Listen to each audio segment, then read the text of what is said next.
Hey guys, welcome back to Guide Glimpse. For today's video, let me teach you on how to add a thumbnail to your Roblox game.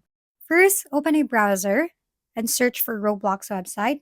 Now log into your account on Roblox, and once you're in the main dashboard of your Roblox, then click on Create button above to go to Creator Hub of Roblox.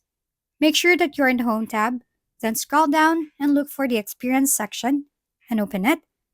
Next, click on Experience or game that you want. For now, let's just click on this game.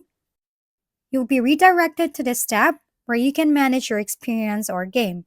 On the left side panel, click on Places under the Configure section.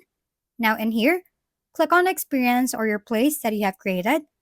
After that, you'll be redirected in this tab. Now simply click the Thumbnails button on the left side panel. From here, you can upload your thumbnail. Click on Experience Detail page. Then you can click the Upload button and navigate to the thumbnail that you want to add. Once done, click the Save Changes button, and that's it. Once again, thank you for watching. This has been Guide Glimpse. Don't forget to like, share, and subscribe for more how-to videos.